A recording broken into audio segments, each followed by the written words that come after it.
پریشان نہ ہوا کرو، اللہ ہے نا۔ رشتوں میں بھروسہ اور موبائل میں نیٹ ورک نہ ہو تو لوگ گیم کھیلنے لگتے ہیں۔ کچھ رشتے، کچھ تعلق ایسے پرندوں جیسے ہوتے ہیں جو کھلے دروازے دیکھ کے بھی نہیں اڑتے۔ تم صدا زمین پر کرتے ہو اور تمہاری صدا 7ویں آسمان تک جاتی ہے۔ سکون پتہ کیا ہے؟ اکیلے بیٹھ کر اللہ سے باتیں کرنا۔ دنیا کی سب سے خوش نصیب عورت وہ ہے جس کے پاس ایک مخلص مرد ہے۔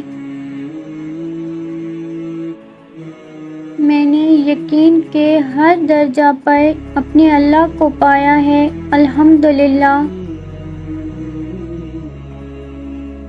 صرف قرآن پاک کی وہ سچا دوست ہے جو قبر میں بھی آپ کا ساتھ دے گا۔ ہمیشہ بولنا نہیں پڑتا، تمہارے آنسو بھی اللہ سے باتیں کرتے ہیں۔ توبہ روح کا غسل ہے، جتنی بار کی جائے روح میں نکھار پیدا ہوتا ہے۔ دعا اس چیز کو بھی تم تک کھینچ لاتی ہے جو تمہارے نصیب کا حصہ بھی نہیں ہوتی۔ عورت کتنی بھی خوبصورت کیوں نہ ہو، وہ پیاری دوپٹے میں ہی لگتی ہے۔ اللہ تعالیٰ کی تمام نعمتوں پر الحمدللہ۔ مجھے میرا اللہ کافی ہے۔ ہم نے بھی ایک ایسے شخص کو ٹوٹ کر چاہا ہے جس کو بھولنا میرے بس میں نہیں اور پانا شاید قسمت میں نہیں۔ سنو، وہاں بیٹھ کر رونا بہت سکون دیتا ہے جہاں اللہ کے سوا دیکھنے والا کوئی نہ ہو۔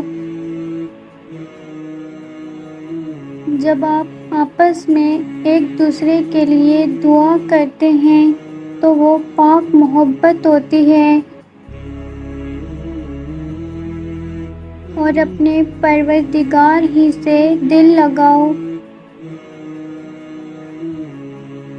لوگ برا کہتے ہیں، کہنے دو، وہ تم نے سنا نہیں، وَتُعِزُّ مَن تَشَاءُ وَتُذِلُّ مَن تَشَاءُ۔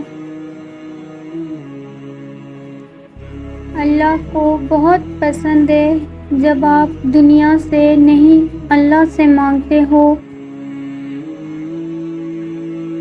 پریشان ہو، یقیناً تم نے نماز اور قرآن چھوڑ رکھا ہے۔